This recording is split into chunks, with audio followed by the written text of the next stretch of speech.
ನಮಸ್ಕಾರ ಕರ್ನಾಡು.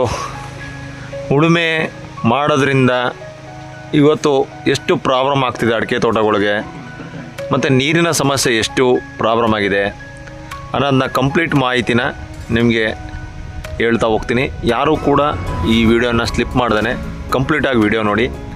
ಯಾಕೆ ಉಳುಮೆ ಮಾಡಬಾರ್ದು, ಉಳುಮೆ ಮಾಡೋದ್ರಿಂದ ಅಡಿಕೆ ತೋಟಕ್ಕೆ ಆಗುವ ಅನಾಹುತಗಳೇನು, ಇದನ್ನು ಎಳೆಯಾಗಿ ಹೇಳ್ತಾ ಹೋಗ್ತೀನಿ. ಬನ್ನಿ ಮತ್ತೆ. ನಮಸ್ಕಾರ ಪ್ರೇಕ್ಷಕರೇ. ನೋಡಿ ಪಾಪ ಇವ್ರಿಗೆ ತುಂಬ ಸಲ ಹೇಳಿದೆ ಉಳ್ಬೇಡಿ ಅಂತ.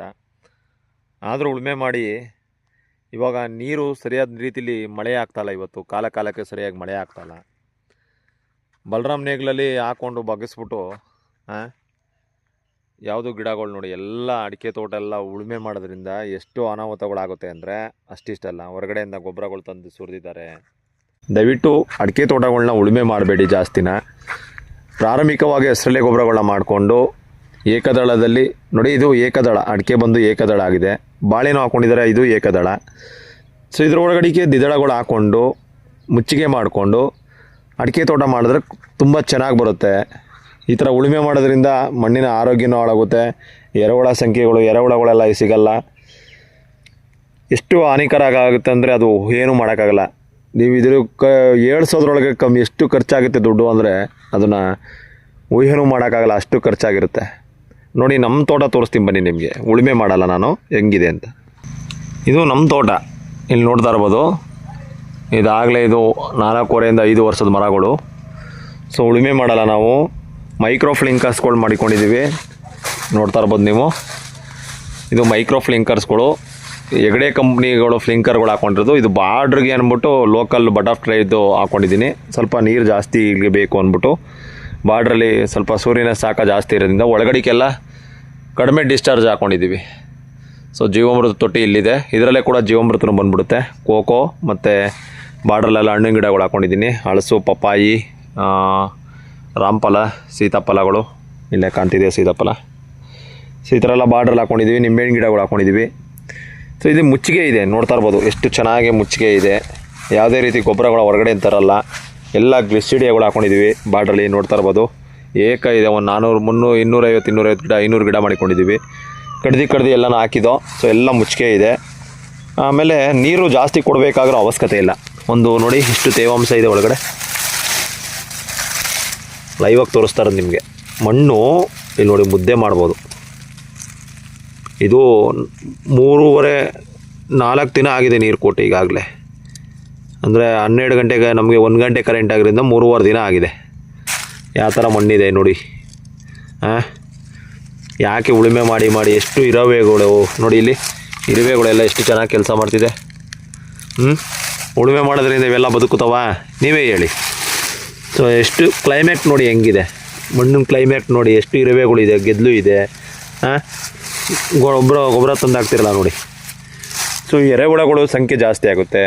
ಇಳುವರಿನೂ ಕೂಡ ನೋಡಿ ಎಲ್ಲ ಈಗ ಬಿಡ್ತಾಯಿದೆ. ಒಂಬಳೆ ಚೆನ್ನಾಗಿ ಬಿಡ್ತಾಯಿದೆ. ಕ್ಲೈಮೇಟ್ಗೆ ನಾವು ಈ ಫ್ಲಿಂಕರ್ಗಳು ಮಾಡಿಕೊಂಡಿದ್ದೀವಿ. ಅದಕ್ಕೆ ನಿಮ್ಗೆ ಹೇಳ್ತಾ ಇರೋದು ಉಳುಮೆಗಳನ್ನ ಮಾಡಬೇಡಿ. ತೋಟಗಾರಿಕೆಗಳಲ್ಲಿ ಉಳುಮೆ ಬೇಕಾಗಿಲ್ಲ ಅಂತ ಪದೇ ಹೇಳ್ತಾ ಇರ್ತೀನಿ. ನೀವು ಅರ್ಥನೇ ಮಾಡ್ಕೊಳ್ಳಲ್ಲ. ಅದಕ್ಕೆ ಬ್ಯಾಡ್ ಕಮೆಂಟ್ಗಳು ಬೇರೆ ಹಾಕ್ತಾರೆ ಈ ಫೇಸ್ಬುಕ್ಕಲ್ಲಿ. ಮಾಡಿದ್ರಿಂದ ಅವತ್ತು ಉಳುಮೆ ಮಾಡಬಾರ್ದು ಅಂತ ಹೇಳಿದ್ರೆ ಅದೇ ಕೃಷಿ ಇಷ್ಟ ಅಂತ ಜನಕ್ಕೆ ಅದನ್ನೇ ಹೇಳ್ತಾರೆ. ಹಂಗೆ ಮಾಡಿದ್ರೆ ಅಂತ ಅವ್ರಿಗೆ ಊಟ ತಿಂದಿರೋದು ಹೊರಗೋದು. ಸೊ ಪದೇ ಹೇಳ್ತಾನೆ, ದಯವಿಟ್ಟು ಉಳುಮೆ ಮಾಡೋಕ್ಕೆ ಹೋಗಬೇಡಿ. ನೋಡಿ ಅಲ್ಲಿ ಏನು ಲವಲವಿಕೆ ಇದೆ. ಅಲ್ಲಿನ ವಾತಾವರಣಕ್ಕೆ ಯಾವ್ದಾದ್ರು ಹಿರೇಗಳು ಅಲ್ಲಿದ್ದವ ಹೇಳಿ ನೀವು. ಯಾವಾರ ಹುಳ ಹುಪ್ಟಿಗಳಲ್ಲಿ ಬದುಕ್ತಾವ ಬಿಸಿಲಲ್ಲಿ. ನೀವೇ ಒಂದು ಟೆಂಪ್ರೇಚರ್ ಒಂದು 30-32ಕ್ಕೆ ಹೋದ್ರೆ ನೀವೇ ಮನೆ ಇರೋಕ್ಕಾಗಲ್ಲ, ಬಿಸಿಲಲ್ಲಿ ಓಡೋಯ್ತೀರ. ಇನ್ನು ಚಿಕ್ಕ ಪ್ರಾಣಿ ಚಿಕ್ಕ ಹುಳಗಳು ಹಿಂಗಿರ್ತವೆ ಹೇಳಿ ಅದ್ರೊಳಗಡೆ. ಸೊ ಇಲ್ಲಿ ನೋಡಿ, ನೀವೇ ಕಣ್ಣಲ್ಲೇ ತೋರಿಸ್ತಾ ಇದೆ ನಿಮಗೆ ಎಷ್ಟು ಇರುವೆಗಳು ಎಷ್ಟು ಚೆನ್ನಾಗಿ ಓಡಾಡ್ಕೊಂಡಿದೆ ನೋಡಿ. ಅಲ್ಲಿ ನೀವೇನೆ ಕಾಣ್ತಿದೆಯಾ? ಎಷ್ಟು ಇರುವೆಗಳು ತಮ್ಮ ಕೆಲಸ ಮಾಡ್ತಿದೆ ಅಲ್ಲಿ. ಅದಕ್ಕೆ ಹೇಳೋದು ಉಳುಮೆ ಮಾಡಬೇಡಿ ಅಂತ ಹೇಳ್ತಾ ಇರ್ತೀವಿ ನಿಮಗೆ. ನೋಡಿ ಅಲ್ಲಿ ಇರುವೆಗಳು ಎಷ್ಟು ಚೆನ್ನಾಗಿ ಕೆಲಸ ಮಾಡ್ಕೊಂಡು ಹೋಗ್ತಿದೆ ಮರದ ಮೇಲೆಲ್ಲ. ಅವೇನೋ ಒಂದು ಪ್ರಕೃತಿಗೆ ಬೇಕಾಗಿರೋದು ಅದು ಇಟ್ಕೊಂಡಿದೆ. ಆಮೇಲೆ ಹಸಿ ತೇವಾಂಶ ನೋಡಿ ಹೆಂಗಿದೆ. 4 ದಿನಕ್ಕೆ ನೀರು ಹೊಡೆದ್ರೂ ಇಷ್ಟು ತೇವಾಂಶ ಇದೆ. ಮರದ ಮೇಲೆಲ್ಲ ಆಟ ಆಡ್ತಾಯಿದೆ ಇರುವೆಗಳು. ತಮಗೂ ಜೀವ ಇದೆ ಅವಕ್ಕೂ. ನೀವು ಮಾತ್ರ ಬದುಕಬೇಕು ಅಂತ ಅನ್ಕೋಬಾರ್ದು. ದಯವಿಟ್ಟು ಅರ್ಥ ಮಾಡ್ಕೊಳ್ಳಿ ಹೇಳೋದನ್ನ. ತೋಟಗಾರಿಕೆ ಬೆಳೆಗಳಿಗೆ ಉಳುಮೆ ಬೇಕಾಗಿಲ್ಲ. ಅಚ್ಚರಸರಾಗಿದೆ ಮರಗಳು. ಇದಕ್ಕೆ ಯಾವುದೋ ಕೊಡಕೆ ಗೊಬ್ಬರಗಳು ತುಂಬೋದು, ಕೊಡಕೆ ರಾಸಾಯನಿಕಗಳು ಹಾಕೋದು, ಅದ್ಯಾವುದೋ ಲಿಕ್ವಿಡ್ಗಳು ತಂದು ಉಯ್ಯೋದು, ಆರ್ಗ್ಯಾನಿಕ್ ಅವ ಎಲ್ಲ ಏನಕ್ಕೆ ಅಂತ ನಂಗೆ ಗೊತ್ತಾಗ್ತಲ್ಲ. ಸೊ ಇಷ್ಟು ಚೆನ್ನಾಗಿ ವೈವಿಧ್ಯತೆ ಇಲ್ಲೇ ಇರಬೇಕಾದ್ರೆ ಹೊರಗಡೆಯಿಂದ ತಂದು ಹಾಕುವಂಥ ನೆಸೆಸಿಟಿ ಏನಿದೆ ಅನ್ನೋದು ಗೊತ್ತಿಲ್ಲ ನಮಗೆ. ಚೆನ್ನಾಗಿ ತುಂಬ ಚೆನ್ನಾಗಿ ಬರುತ್ತೆ ನೋಡಿ. ಕೋಕು ಗಿಡನ ಎಷ್ಟು ಚೆನ್ನಾಗಿ ಬರ್ತಾಯಿದೆ ಆರೋಗ್ಯಕರವಾಗಿ. ಒಂದು ಅರ್ಥ ಮಾಡ್ಕೊಂಡು ಕೃಷಿ ಮಾಡಬೇಕು ಯಾವತ್ತೂ. ಯುವಕರುಗಳೇ ಅರ್ಥ ಮಾಡ್ಕೊಳ್ಳಿ. ಬಣ್ಣ ಬಣ್ಣದ ಮಾತುಗಳಿಗೆ ಅವ್ರು ಅದು ಹೇಳಿದ್ರು ಇದು ಹೇಳಿದ್ರು ಅಂದ್ಬಿಟ್ಟು ಮರುಗಾಗಿ ನಿಮ್ಮ ಭೂಮಿಯ ಫಲವತ್ತತೆನ ಹಾಳು ಮಾಡ್ಕೋಬೇಡಿ. ಕಾಳ್ಮೆಣ್ಸ್ಗಳೆಲ್ಲ ಹಾಕಬರ್ತಾ ಇದ್ದೀವಿ. ಕೋಕೋ, ಕಾಳ್ಮೆಣಸು ಸುಮಾರು 4-5 ಬೆಳೆಗಳಿಗೆ ಒಂದು ತಿಂಗಳಿಗೆ 1200 ಲೀಟ್ರ್ ಜೀವಾಮೃತನ ಕೊಡ್ತೀನಿ ನಾನು.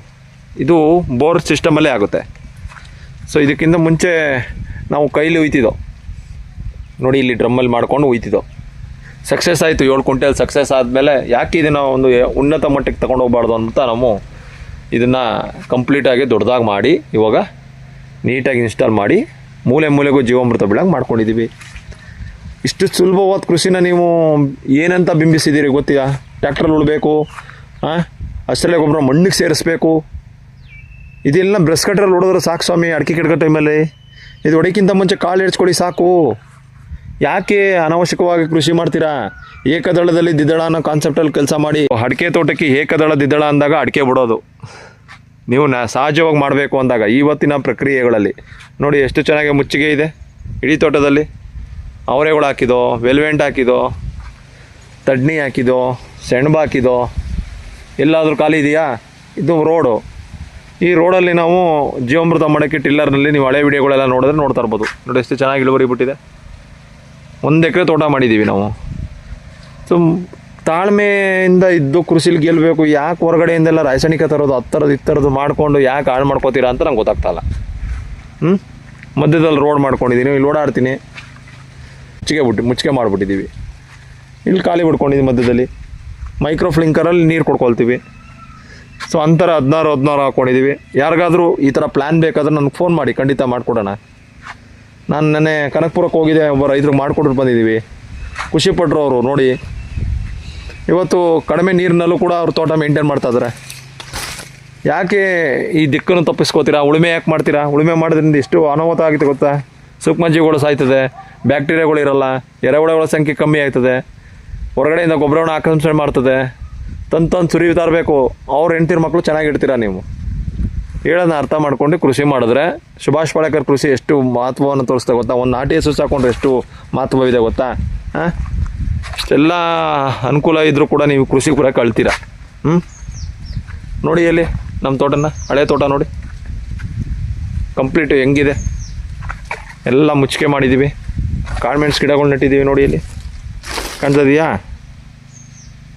ಎಲ್ಲ ಹಪ್ತಿದೆ ಮ್ಯಾಕೆ. ಸೊ ಇಡೀ ತೋಟ ನೋಡಿ ನಮ್ಮದು. ಇಳುವರಿನೂ ನೋಡಿ ಇಲ್ಲಿ ಮೇಲೆ ಕಾಣ್ತಿದೆಯಾ? ನೀವು ಸುಮ್ಮನೆ ಉಳುಮೆ ಮಾಡಿಸೋದು, ಅದು ಮಾಡೋದು, ಇದು ಮಾಡೋದು ಮಾಡ್ಕೊಂಡು ಇಡೀ ಜೀವನ ನೀವು ಅವ್ರಿಗೆ ತಿನ್ನಿಸಿ ಟ್ಯಾಕ್ಟ್ರು, ಡೀಸೆಲ್ಲು, ಟ್ಯಾಕ್ಟ್ರು, ಆಳು ಮೂಳು ಉತ್ತಿ ಇಡೀ ಭೂಮಿಯೆಲ್ಲ ಹಾಳು ಮಾಡಾಕೋದು.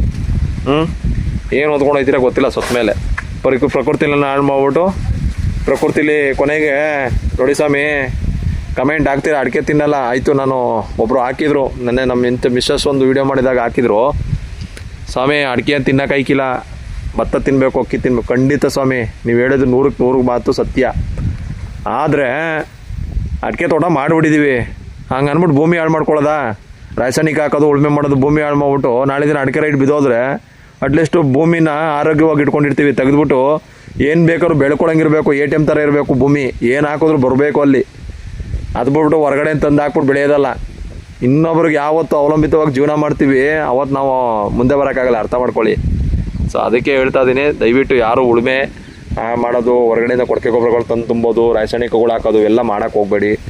ಪ್ರಕೃತಿಲೇ ಎಲ್ಲ ಶಕ್ತಿನೂ ಇದೆ, ಮಾಡಿ ಅಂತ ಹೇಳ್ತಾ 2 ಮಾತು ಮುಗಿಸ್ತೀನಿ. ನೋಡಿದ್ರಲ್ಲ ಪ್ರೇಕ್ಷಕರೇ, ಉಳುಮೆ ಮಾಡೋದ್ರಿಂದ ಎಷ್ಟು ತೊಂದರೆಗಳಾಗುತ್ತೆ ಮತ್ತು ಯಾವ್ಯಾವ ರೀತಿ ನಮ್ಮ ಪ್ರಾಣಿ ಸಂಕುಲಗಳ ಮೇಲೆ, ಪ್ರಾಣಿಯ ನಮ್ಮ ಜಮೀನಲ್ಲಿರುವ ವೈವಿಧ್ಯತೆ ಮೇಲೆ ಎಷ್ಟು ಪರಿಣಾಮ ಬೀರುತ್ತೆ ಅನ್ನೋದು ತಿಳಿಸಿದ್ನಲ್ಲ. ಸೊ ಇನ್ಮೇಲಿಂದ ಅರ್ಥ ಮಾಡಿಕೊಂಡು ನಮ್ಮ ಸುಭಾಷ್ ಪಾಳೇಕರ್ ಕೃಷಿನ ಅಳವಡಿಸ್ಕೊಳ್ಳಿ, ಸ್ವಾವಲಂಬಿಯ ಬದುಕನ್ನು ಕಟ್ಟಿಕೊಳ್ಳಿ. ಸೊ ಇದಕ್ಕೆ ಸುಮ್ಮನೆ ಇಲ್ಲಿ ದಿಕ್ಕು ತಪ್ಪಿಸುವ ಕೆಲಸ ಮಾಡ್ತಾ ಇರೋದಲ್ಲ. ಸುಮಾರು 7 ವರ್ಷದಿಂದ ಪ್ರಾಮಾಣಿಕವಾಗಿ ನಾವು ಸುಭಾಷ್ ಪಾಳೇಕರ್ 4 ನಿಯಮಗಳನ್ನ ಪಾಲಿಸ್ತಾ ಕೆಲಸ ಮಾಡ್ಕೊಬರ್ತಾ ಇದ್ದೀನಿ. ತೇವಾಂಶ, ಹೊದಿಕೆ, ಜೀವಾಮೃತ ಮತ್ತು ಬೀಜೋಪಚಾರ. ಸೊ ಇಷ್ಟನ್ನು ಮಾಡಿಕೊಂಡು ನಾವು ಈ ಕೃಷಿಲಿ ಗೆಲ್ಲಕ್ಕೆ ಸಾಧ್ಯ. ವಾಹನಕ್ಕೆ ನಮ್ಮ ಕಾರಿಗೆ 4 ಚಕ್ರಗಳು ಹೇಗಿದೆ, ಆ 4 ಚಕ್ರ ಕರೆಕ್ಟಾಗಿದ್ದರೆ ಮಾತ್ರ ನಾವು ಈ ಕೃಷಿಲಿ ಗೆಲ್ಲಕ್ಕಾಗೋದು. ಸೊ ಆ ನಿಯಮಗಳ ಪಾಲಿಸ್ತಾ ನಾನು ಈ ಸುಭಾಷ್ ಪಾಳೇಕರ್ ಕೃಷಿಲಿ ಯಶಸ್ಸನ್ನು ಕಾರಣಕ್ಕೆ ಮುಂದಿನ ದಿನಗಳಲ್ಲಿ ಇನ್ನೂ ಹೆಚ್ಚಿನ ಮಟ್ಟಕ್ಕೆ ನಿಮಗೆ ಮಾಹಿತಿನ ಕೊಡ್ತಾ ಹೋಗ್ತೀನಿ. ಯಾರ್ಯಾರು ಈ ಚಾನಲ್ ಸಬ್ಸ್ಕ್ರೈಬ್ ಮಾಡಿಲ್ಲ ದಯವಿಟ್ಟು ಸಬ್ಸ್ಕ್ರೈಬ್ ಮಾಡಿ, ಮತ್ತು ಆದಷ್ಟು ಈ ವಿಡಿಯೋಗಳನ್ನ ಶೇರ್ ಮಾಡಿ ಜನಸಾಮಾನ್ಯರಿಗೆ ಗೊತ್ತಾಗಲಿ ಅಂತ ಹೇಳ್ತಾ ಮಾತು ಮುಗಿಸ್ತೀನಿ. ಜೈ ಗೋಮಾತೆ, ಜೈ ಸುಭಾಷ್ ಪಾಳೇಕರ್.